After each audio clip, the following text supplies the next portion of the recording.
Hi అండి. ఇదిగో మామిడికాయ సరసవ కూర అంటారు దీన్ని. కూర చేస్తున్నా. ఇదిగండి ఇదిగండి ఆయిల్ వేడెక్కింది. కొంచెం జీలకర్ర, కొంచెం ఆవాలు, ఉల్లిపాయలండి.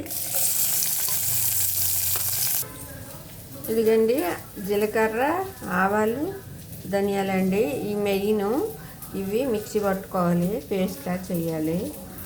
పసుపు వేయాలండి. ఇప్పుడు సరిపడ కారం,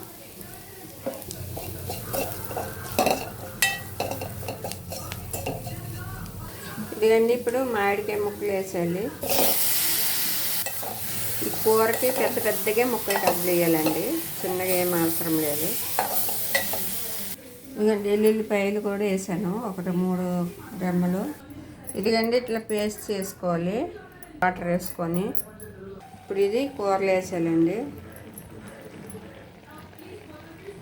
ఇదిగండి ఇప్పుడు పేస్ట్ వేస్తాం కాబట్టి ఇలా ఉడకనివ్వాలండి. ఇప్పుడు దీన్ని సరసవ మామిడికాయ కూర అంటారు.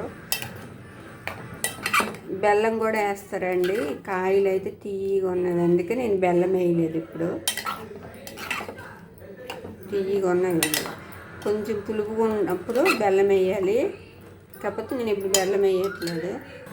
ఉడకాలి కదండి, కొంచెం వాటర్ వేసాను. ఇదిగో సరిపడి వేసుకోవాలి. ఇదండి వాటర్ వేసాము, వాటర్ అంత ఉడికిపోయింది. కూర అయిపోయినట్టేనండి, ఉడికిపోయింది. ఇదండి చూడండి, ఇలా అంటే కూర ఉడికిపోయిందండి.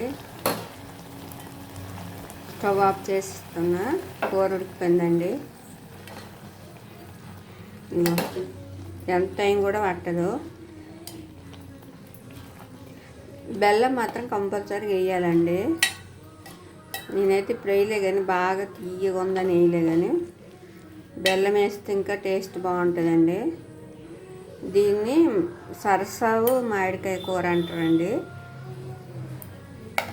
టేస్ట్ అయితే చాలా బాగుంటుంది.